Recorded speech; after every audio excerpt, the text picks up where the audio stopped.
candidate होयोब्ला पृथ्वीराज नारायण देबखौ माने बिफिबा candidate होनो नाङा बे बिराद गिदिर समस्या जागोन आरो बेथ' बर' नंखायाबो आरो बे ट्राइबेलबो नङा दा जिनिसा बाथ्रा साननो गोनाङा बेनो जे बिफिब बादि एफा गिदिर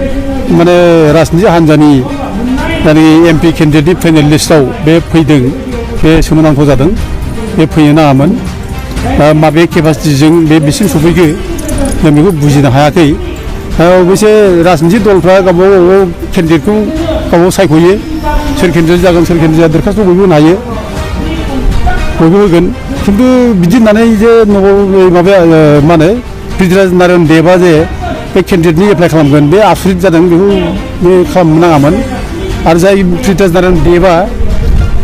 बुंनो थाङोबा हाग्रामा महिलारिखौ बेनो केस होदों करापसन खालामदों मादों होननानै बिटिसि नेगेटिभनि केस होदों दा बे हिसाबै बे जुदि केन्डिडेट बिदों बे केन्डिडेट बिनाया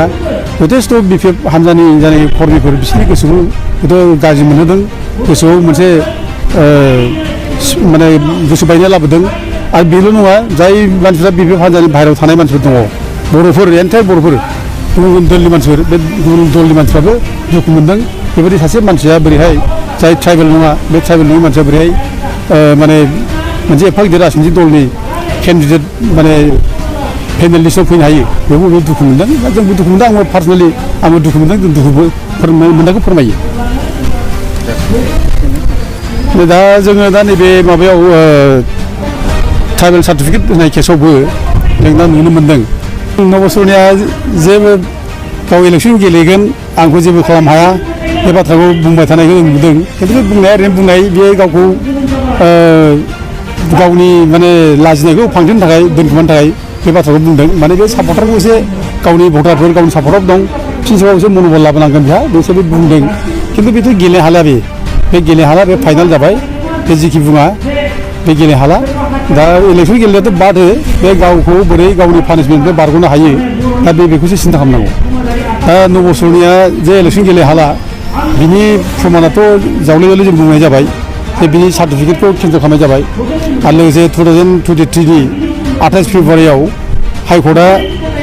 मोनसे अर्डार होदों जे कख्लाबारिनि आनइमप्लयड इउथ ससाइटि ओमफ्राय जंलाल बसुमतारी दाउब' दैखोन नार्जारी बे केस होनायाव जेसेबां सरनाफोरनो सार्टिफिकेट होनाय जादोंमोन बर' कसारि एबा कसारि होननानै होनाय दा बे सार्टिफिकेटखौ WPDBCआ कर्टआव उइद्र' खालामफैदों दा बे हिसाबै इसिबां बर' कसारि एबा कसारि होननानै सार्टिफिकेट लादोंमोन सरनाफ्रा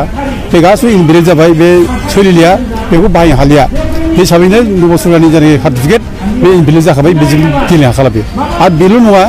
दा सरनानि बादैबो सरनायाथ' बे माने दा बिनि सार्टिफिकेटआबो केन्सेल जाबाय बे दाराय हाला आरो बे पानिशमेन्ट मोनगोन बे जेसेबां माने बेथन जानाय मानाय दंमोन गभर्नमेन्टनिफ्राय सुबिदा सुबिदा लानाय दंमोन बेखौ होफिननांगोन बे माने क्रिमिनेल केसावबो गोलैगोन दा बेजों लोगोसेबो आरोबाव जायफ्रा सरनियाफ्रा जायफ्रा बर' कसारि एबा कसारि सार्टिफिकेट लानानै केन्सेल जाजोब्बाय जायफोरनि सार्टिफिकेट इनभेलिड जाबाय आरो जाय मानसिफ्रा सरनियाफ्रा बे सार्टिफिकेटखौ लानानै गेस एजेन्सि जादोंमोन पेट्रल पाम्पनि जायनाखि माने लाइसेन्स लादोंमोन बा गुबुन सुबिदा सुबिदा लादोंमोन बिसोरनि एगेन्स्टैबो केस जागोन आरो जायफ्रा साख्रि लादों सरनियाफ्रा ट्राइबेलनि बर' कसारि नाम लानानै बा कसारि नाम लानानै बे साख्रि लाग्राफ्राबो दा दिगदार जागोन दा बिसोरनि एगेन्स्टजों कमप्लेन होनांगौ बिसोरनि एगेन्स्टजों जोङो माने केसल' होनांगौ अब्ला बिसोरनि साख्रिया थांजोबगोन गेस लाइसेन्स दानजागोन पेट्रल पाम्पनि लाइसेन्सबो दानजागोन बिथांमोना जेल जागोन ना जाया जेल जागोन बेयो माने माबा दङ माखासे IPC धारा क्रिमिनेल केस जायोब्ला बियो जेल जागोन आरो नङाब्ला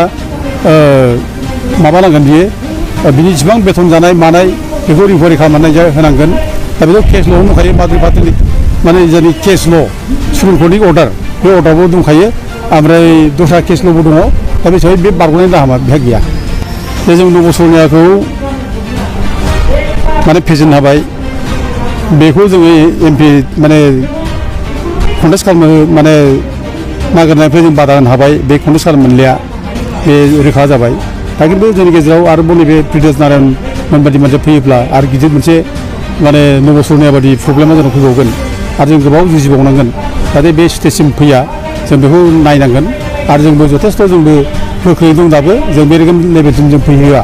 बे जुदि ट्राइबेल सार्टिफिकेट लानानै दंब्ला जों खोनादों बिनि सार्टिफिकेट केन्सेल जानांगौ जों बेखौ केन्सेल खालामनो थाखाय जोङो बेखौ नाजागोन जेरैखिया जोङो बेबायदि माने खुनु जाय मानसिया बर'जों ट्राइबेलनि खुनु माबा गैया बेहा एसटि जानायनि बेहा माने क्राइटेरिया गैया दा बे हिसाबै बे एसटि सार्टिफिकेट मोननानै कन्टेस्ट खालामनायनि बेहा माबा गैया जयगथा गैया जों बेखौ बिनि सार्टिफिकेटआ जुदि एसटिब्ला जों बेखौ केन्सेल खालामनो थाखाय जों नाजागोन दा ओरैनो नैबे माखासे मानसिफोर दा एसटि सार्टिफिकेट लानानै दंखायो सरनियाफोरनिफ्राय सोरबा लकर होन सोरबा दास बेक होन दा बिसोरखौनो जोङो दामनो थाखाय जों दा नाजागासिनो दं सोरबा साख्रि लाखानानै दं नामा सोरबा गेस एजेन्सि लाखानानै दं नामा दा जोंनाव मोनसे रिपर्ट फैदों तामुलपुरनिफ्राय दारखुसिनिफ्राय सासे लकर होननाय बे गेस एजेन्सि लानानै दङ दा बेखौ जों दामनो थाखाय दा जों हाइकर्टआवबो जोङो जाय माने माबा दंमोन एप्लाइ खालामनाय दंमोन ट्राइबेल जेनुइन ट्राइबेल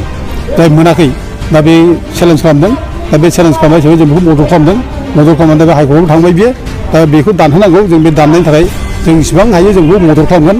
आरो लोगोसे दा जोंना ट्राइबेल संघआ खोब भुल मावगासिनो दङ बिथांमोना ट्राइबेल नङैफोरनो सार्टिफिकेट होनाय बेनि थाखाय जों बिराद गिदिर प्रब्लेमाव जों गोलैगासिनो दङ नैबे आरोबाव रिसेन्टलि नै मदासिफोरनो ट्राइबेल सार्टिफिकेट होनो थाखाय जायनाखि माने सरकारा बुंदों आसाम सरकारा दा बिनि सिगां माने ट्राइबेल संघआ जे सार्टिफिकेट होदों खयजन मानसिनो दा जों बेखौ प्रटेस्ट खालामो होहोआ होनो मोना आरो जों इतिमध्य जेराव बेबायदि माने इसु फैदों सार्टिफिकेट इलिगेल भाबै होनाय जों बेखौ दिनै प्रटेस्ट खालामदों दा प्रकुरेटराव सासे फैदों बिदिनो महेन्द्र मदाहि होननाय बे मदाहिया मदासिखौ होनना बुङो मदाहि सेम आरो बिसोर राजबंसि केटेगरियाव गोलैयो बिसोर अबिसि आसामाव बिसोरो माने 17 नाम्बार सिरियेलाव अबिसि बिसोरो दा बिसोर अबिसि माने केटेगरियाव थाखानाय मानसिफ्रा खुनुदिन एसटि सार्टिफिकेट मोननो हाया दा बेनिनो आदिल फाक्टारिया माने एसटि सार्टिफिकेट हरदोंमोन दा जों बेखौ अपज खालामदों आरो सार्कल अफिसारखौ जों बुंनानै बिनि माने माबाखौ जायनाखि हानि जायनाखि रेकर्ड बे हानि रेकर्डआव बे महेन्द्र मदाहिया बिदोंमोन जे राभा अरिजिन होननानै राभा अरिजिन हा रेकर्ड हरनांगौ होननानै दा जों माना खालामनो हराखै दा बिनि जायनाखि माबा बे रिभार्ट जाबाय बिनि सार्टिफिकेट आरोखि दा बेखौ बिनो हरफिननाय जाबाय बे एप्लाइ खालामनो हालिया